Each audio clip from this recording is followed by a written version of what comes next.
పై అనే రకాల్లో ఇది చిరుసంచి దశలో ఉన్నవి ఇవి. తర్వాత అలాగే ఈ పల్లాక్ ముఖ్యంగా రుద్రుల నుండి ASP 15, ASP 101, ASP 185 మరి అధిక దిగుబడి ఇచ్చే JS 335 రకానికి ప్రత్యామ్నాయంగా ఒక ఈగలు తట్టుకునే రకాన్ని ఆల్రెడీ విడుదల చేయడం జరిగింది. దాంతో పాటు ఇప్పుడు ASP 50 పరిశోధన స్థానం హైదరాబాదు, అలాగే ప్రాంతీయ వరి చెరుకు పరిశోధన స్థానం రుద్రూరు, అలాగే వ్యవసాయ పరిశోధన స్థానం ముదూరులో 4 పరిశోధన స్థానాల్లో అభివృద్ధి చేస్తున్నారు.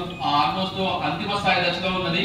ఇది మధుర పరిశోధన స్థానం ఉంది. అలాగే ఈ పల్లాకు తెగులు తట్టుకునే రకాలు చూసుకున్నట్టే ఏంటంటే రబీలో వేసవిలో విత్తనోత్పత్తి చేయడం జరిగిందండి. సో ఈ విత్తనోత్పత్తిలో ముఖ్యంగా మనకి వానాకాలం విత్తనోత్పత్తి బాగుంది. సో రబీ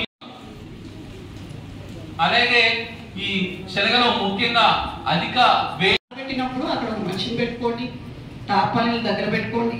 అవి ఇమీడియట్ గా కప్పేసుకోవాలి. మళ్ళీ వర్షం తగ్గిపోయిన తర్వాత ఇమీడియట్ గా ఆరబెట్టుకోవాలి. ఈ 2 పనులు మనం చేయట్లేదు. Best variety. నేను ఒక రైతుగా ఉండి దగ్గర సో దయచేసి అట్లా చేయకుండా రైతులు ఇప్పుడు చెప్పండి. మీరు ఇంకొక పని కూడా చేయండి. సపోజ్ మైక్ పెట్టుకుని ఇది వేసేస్తాడు ఈ కాడు వేస్తే ఇంకా ఎప్పుడు చూసినా కుక్కలు అరిచినట్టే ఉంటుంది. కాబట్టి కోతులకి కుక్కలు అంటే భయం అని ఆ మామూలు డాగ్స్ సౌండ్స్ కి రావట్లేదు అని అంటున్నారు. నేను ఇది విన్నదే, మీరు ఒకసారి ప్రయోగం చేసి చూసి చెప్పాలి. సో అట్లా కొన్ని మనం కూడా చేసి పాటించి చూసుకుంటే బాగుంటుంది. తర్వాత కోతులకి కూడా ఈ మనము మెయిన్ మన దగ్గర ఇబ్బంది ఏంటంటే ఇప్పుడు నిజామాబాద్, కరీంనగర్ చుట్టుపక్కల చాలా ఫారెస్ట్ ఉండేది ఒకప్పుడు. మరి ఫారెస్ట్ ని మనం ఏం చేస్తున్నాం మనకు తెలుసు. ఇప్పుడు దాని గురించి మళ్ళీ కొత్తగా మనం మాట్లాడాల్సింది అవసరం లేదు. కాబట్టి ఎంత ల్యాండ్ కొట్టుకుంటూ పోతే అంత ల్యాండ్ పండించుకుందామంటే మరి అక్కడ ఉండే మనలో ఉండే యానిమల్స్ ఎక్కడికి పోతాయి? వాటి ల్యాండ్ మనం లాక్కున్నాము, మళ్ళీ వాటినే మన ల్యాండ్లోకి వస్తున్నాయని అంటున్నాం.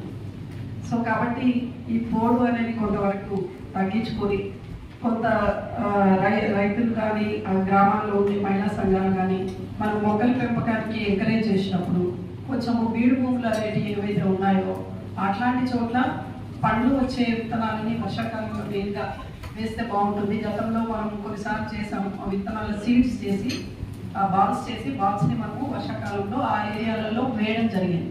సో ముఖ్యంగా కోతులకి అందుబాటులో ఉండే రైతుల పొలాల వాళ్ళు ఎవరైతే ఉంటారో ఆ రైతులు కొంచెం ఈ సీడ్ బాల్స్ ని త్వరగా క్రాప్ వచ్చి త్వరగా ఫ్రూట్స్ వచ్చేటివి కొంచెం ఇట్లాంటి ఏరియాలలో వేసేస్తే బీడు భూముల్లో ఫారెస్ట్ కి దగ్గరలో ఉండే ఏరియాలలో వేస్తే అవి మెయిన్ ఫుడ్ 3 years లో వచ్చేస్తాయి. కాబట్టి అవి అటువైపు వెళ్తాయి. వాటి వచ్చేటివి ఫుడ్ కోసం.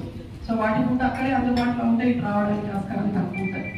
సో ఇది కూడా కొంచెం మనం ఫోకస్ చేయాల్సిన అవసరం ఉంది. మరి మన పంటే చూసుకుంటున్నాం కానీ మరి వాటి పంటను కూడా పండించాల్సిన అవసరం ఉంది.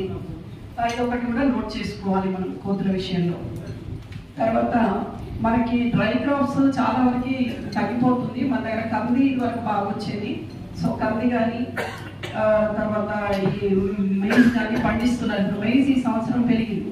అయితే మెయిజ్ పెరిగింది కానీ దాన్ని ఏ రకంగా ప్రామాణికంగా పెంచాలో అలా పెంచట్లేదు. మనం చాలా మధ్యలో చాలా దూరం ఉండాలి అని చెప్పి మనకి ఎన్నోసార్లు చెప్తుంటారు.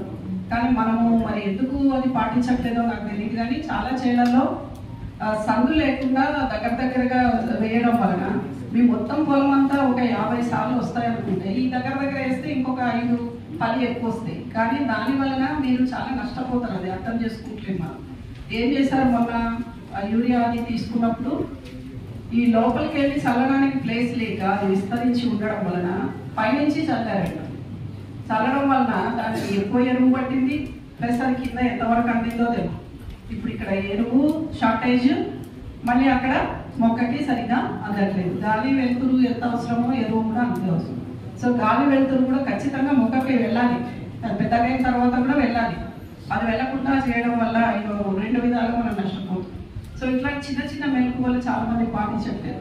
అట్లానే వరిలో ఒక దగ్గర నేను పనిచేసిన ఏరియాలో వాటర్ ప్రాబ్లం వచ్చింది. చాలా హీట్ వలన వర్షాలు తక్కువ పడడం వలన ప్రాబ్లం వచ్చింది. అప్పుడు మేము ఏం చేసామంటే ఒక ఏరియాకి వాటర్ ఇచ్చినప్పుడు ఇంకొక ఏరియాకి ఇవ్వలేదు. అట్లా డివైడ్ చేసి మనము మార్నింగ్ ఇవాళ 3 days ఒకరికి ఇస్తే ఇంకో 2 రోజులు ఒకరికి ఇవ్వడం, అట్లా రొటేట్ రొటేషన్ పద్ధతిలో ఇచ్చాము. ఇస్తే ఏమైందంటే ఆ సంవత్సరము ఆ నీళ్ళని పొదుపుగా వాడుకోవడం జరిగింది. అదే టైంలో వాళ్ళకి దిగుబడి ఎక్కువ వచ్చింది. వాళ్ళు వచ్చి చెప్పిన మాట మీరు ఒక అందుకు చేస్తే మాకు ఒక అందుకు మేలైంది. మాకు మీరు రొటేషన్లో నీళ్ళని ఎట్లా సరిదిద్దుచాలని మీరు చూశారు.